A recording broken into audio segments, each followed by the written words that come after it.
In this lesson, we're going to learn about radical expressions and how to work with radical expressions. All right, so we're starting with the square root of 64. Just evaluate that. Square root of 64 is equal to 8.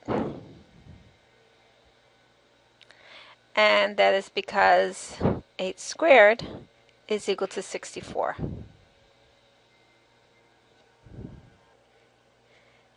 Now let's evaluate the cube root of minus 64. Well, we want to find a number such that if you multiply it by itself 3 times, you get minus 64. Well, 4 times 4 is 16 times 4 is 64. So 4 multiplied by itself 3 times is 64. And what about, let's try minus 4. Minus 4 multiplied by itself 3 times. Okay, well here we have a positive 16. 16 times minus 4, that is equal to negative 64. Okay, so minus 4 cubed is equal to negative 64. All right, so the cube root of negative 64 is minus 4. Notice that we could have the cube root of a negative, but let's try, let's think about what the square root of negative, let's say 25 is.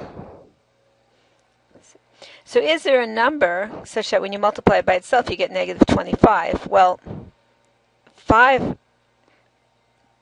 multiplied by itself is 25, positive 25, and also minus 5 squared, minus 5 times minus 5 is also positive 25.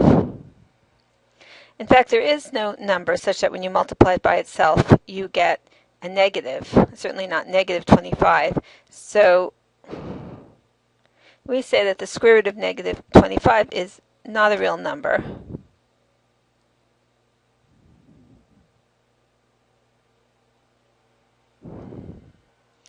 Let's look at the fourth root of 81. Well, we're looking for a number such that when you multiply it by itself 4 times, we get 81. All right, so let's look at 3. It has to be a small number, otherwise the product would be very large. Okay, so what do we have here? We have 3 times 3 is 9, and again 3 times 3 is 9, and 9 times 9 is 81. So the answer is, for the fourth root of 81 is 3. Okay. 3 to the fourth is equal to 81. All right, now here in number 4 we have an expression that contains a variable x to the 10th, the square root of x to the 10th, of 81x to the 10th. Okay, so we know what the square root of 81 is, that's 9, but what about the square root of x to the 10th? Well, if we take half of the exponent, okay, that's how we get the square root of a power. We saw that when factoring a difference of 2 squares. So the square root of x to the 10th, just simply take half of the exponent for the square root of a power. So that would be x to the 5th. All right, if you just try that, 9x to the 5th squared, well, 9 squared is 81. X to the 5th squared, remember we multiply exponents, and we get x to the 10th. So again, we take the square root of a power by dividing the exponent in 2. In number 5, we're going to multiply 2 radicals, and we're going to use the following rule. The square root of a times the square root of b is equal to the square root of ab. All right, so we can multiply underneath the radical symbol. Let's do that. All right, so here we're going to just multiply. First, 18 times 2 is 36. Now let's multiply those powers of x. X to the 5th times x squared, that's x to the 6th. And y to the 7th times y cubed, that's y to the 10th. Now it just so happens that the product is a perfect square. That's because 36 is a perfect square. 6 times 6 is 36. And now x to the 6th is a perfect square. That's because the exponent is even. So take half of that exponent and we get the square root of x cubed, y to the 10th is also a perfect square because the exponent 10 is even, and the square root is y to the 5th.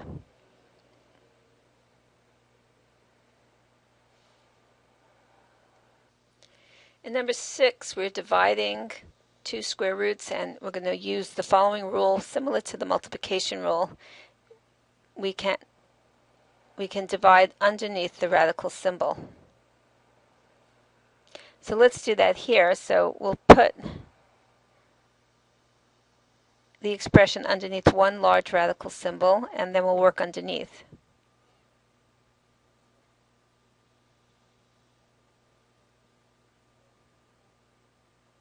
Okay, so now working inside this square root symbol, let's reduce 3 over 12. All right, just divide top and bottom by 3, and we get a 4 in the denominator over there. Okay, so let me just fill that in. Now let's work with the powers of x. X to the 7th divided by x cubed, subtract those exponents, 7 minus 3, and we have x to the 4th in the numerator. And now look at the y powers. We have y to the 5th divided by y to the 9th. Notice the larger power is in the denominator. So let's subtract 9 minus 5, and we get y to the 4th, and that will be in the denominator because the larger power was in the denominator. All right, now that we divided, notice that the numerator is a perfect square, even exponent. The denominator is a perfect square as well, even exponent here, and 4 is a perfect square. So just take the square root of everything. Square root of the numerator, x squared, of the denominator, 2y squared.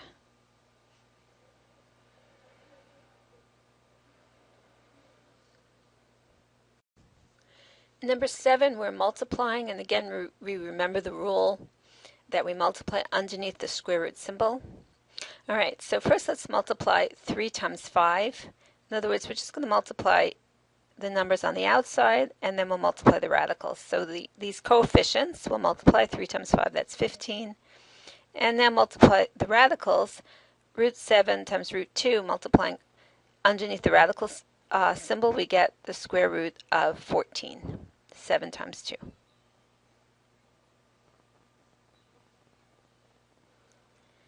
In number 8, we'll use the distributive law. We're just going to multiply through here, like this and like this. Okay, so the first multiplication, multiply the two coefficients, 5 times 2, so we have 10 square root 7. And now the second multiplication, multiply the coefficients, 3 times 2, we have 6. Square root 7 times square root 7 is the square root of 49. And the square root of 49, that's equal to 7. So we have 10 square root 7 minus 6 times 7 minus 42. Now let me caution you that these cannot be combined. They're not considered to be like terms. We can only combine radicals that are the same. Okay, like this is similar to, instead of root 7, I'm going to put an x, 10x minus 42. 10x minus 42, 10x and 42 are not like terms, so we don't combine them. All right, and it's a similar situation over here. If there were a radical 7 here, then we could subtract. But without that, we just leave it as is. In the previous example, we saw that the square root of 7 times the square root of 7, we said, was equal to the square root of 49, which was 7. We really could go from here to here and skip this multiplication step, because in general, the square root of x times the square root of x is equal to x. And here we're assuming that x is greater than 0, or greater than or equal to 0. Okay, so for example, the square root of 5 times the square root of 5 is equal to 5. Okay, and you could realize that by the fact that this is the square root of x squared, a perfect square, so we get x. or just from the meaning of the square root. The square root of x is a number such that when you multiply it by itself, you do get x.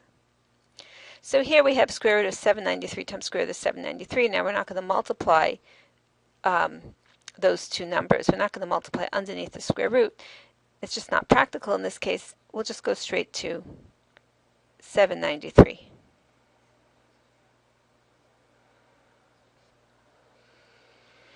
Okay, now we're multiplying two two-termed radical expressions, a binomial times a binomial, and we're going to use the order of, or multiply in the order of FOIL. All right, just like multiplying two linear expressions. Okay, so here we have 2 root 3 times 5 root 3. First times first, multiply the 2 times the 5.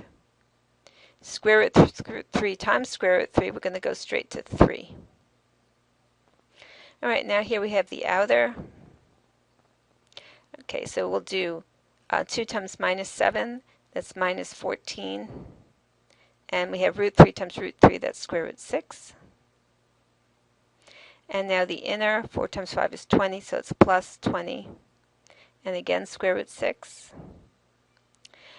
And now let's do the last. 4 root 2 minus 7 root 2, that's negative 28. And we'll go straight to root 2 times root 2, go straight to 2. 2 without the square root. All right, so here we have 10 times 3, that's 30. And here we have two like terms, square root 6, square root 6. We can add the coefficients in front. So that's 20 minus 14 is 6, so that's plus 6, square root 6. And let's just multiply minus 28 times 2, so we have a negative 54 here. And we have two more like terms. Let's just subtract 30 minus 24. So we have, 30 minus 54, so we have negative 24 plus 6 root 6. And again, we can't combine these. These are not like terms, so we just leave it like this.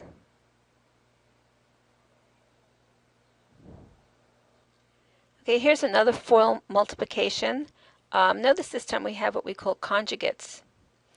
This product is of the form a plus b times a minus b. All right, and when we multiply, we have a difference of two squares. We're just going to get a squared minus b squared. The important thing to realize here is that the middle term, the outer and the inner, cancel each other out. They're of opposite signs. All right, so let's start. Let's multiply first times first. 2, 2, we have 4. The outer is minus 8 root 3. The inner is plus 8 root 3. Okay, let's just write that out.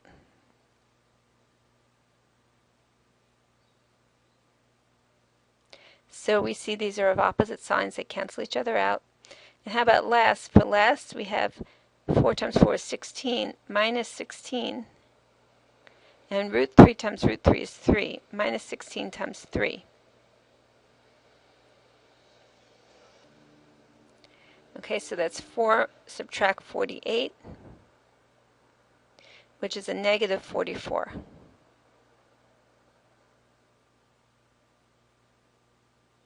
So notice that when we multiply conjugates, we end up with a number that doesn't contain a radical. Okay, so we end up with a rational number. All right, the radical was in the middle term, and the middle term was 0. Number 12 says simplify the square root of 75. So the square root of 75 is not a perfect square. However, it contains a factor that is a perfect square. So first what we do is we factor 75 into a factorization where one factor is a perfect square. So that would be 25 times 3. Notice that 15 times 5 is also a factorization, but we won't use that because neither one is a perfect square, not 15 and not 5. So we use 25 times 3 because 25 is a perfect square. Now, we could break this into a product of two radicals. Okay, that comes from the way we multiply square roots, our multiplication rule. Okay, so this is equal to square root 25 times square root 3, and the square root of 25 is 5. So square root 75 is equal to 5 times the square root of 3, and that is simplified. In general, the way I'll be doing these, rather than breaking this up, I'll just do it a little bit of a shorter way. I'll just write 25 times 3 like this, and I'll circle this perfect square, indicate that we can take it out of the square root symbol by taking the square root and put the 5 in front. Okay, so I'll be doing these examples this way. All right, again, we want to factor 45. And number 13, again, simplify, so we want to factor 45 so that one factor is a perfect square. All right, so 45 is 15 times 3, but that's not the factorization we're looking for. It's also 9 times 5, and that is a good factorization because 9 is a perfect square. So then we bring this out as a 3, taking the square root of 9, and just put that 3. That 3 is multiplying the square root of 5, so put it in front like that to indicate multiplication. Now again, we factor so that one factor is a perfect square, and let me just mention that we try to get the biggest possible factor. So let me just show you another example. Let's say we want to simplify the square root of 32. All right, so the best way of doing this is factoring 32 into 16 times 2.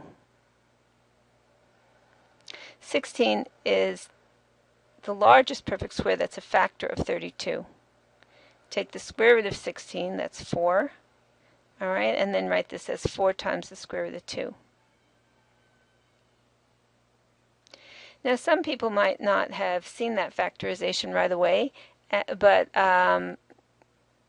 might have realized that the square root of 32 is equal to 4 times 8, and 4 is a perfect square.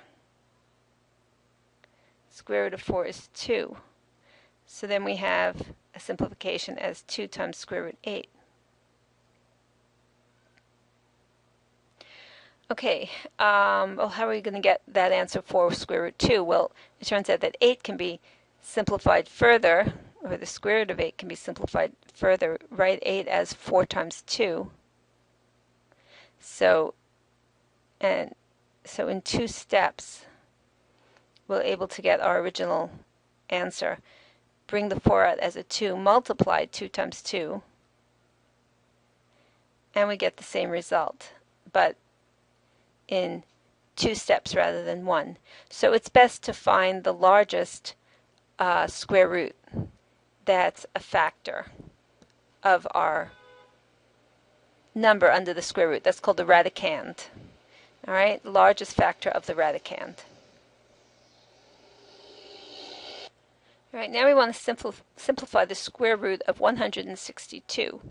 So when you have a large radicand, a large number underneath the square root, what I suggest that you do is just try factoring as 2 times something or 3 times something, and usually that would work. So in this case, the square root of 162 is equal to 81 times 2.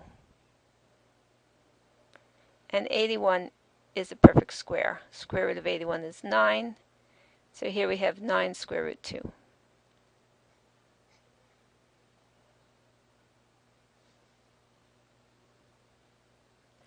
We can also simplify cubed roots. All right, and this time we're looking for a factor of 54 that is a perfect cube, not a perfect square, but a perfect cube?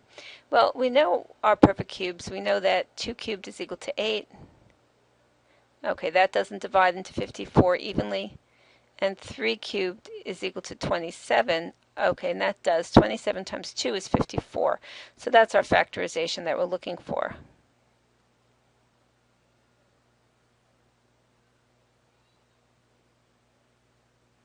Cube root of 27 is 3, so this simplifies to 3 times the cube root of 2. Okay, let me just mention here that you should know some perfect cubes, just like you know some perfect squares. There aren't many of them because they get large quickly, not many that are used in examples. But let me write down the common ones. So we have 2 cubed is 8, 3 cubed is 27, 4 cubed is 64, 5 cubed, that's 125, and one more that pops up sometimes, 10 cubed is 1,000.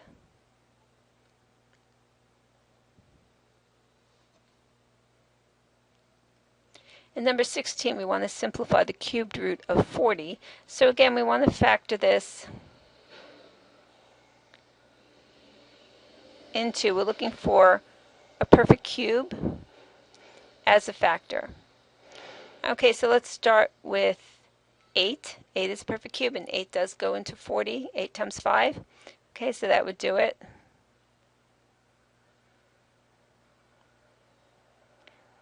Cube root of 8 is 2, and just bring that in front.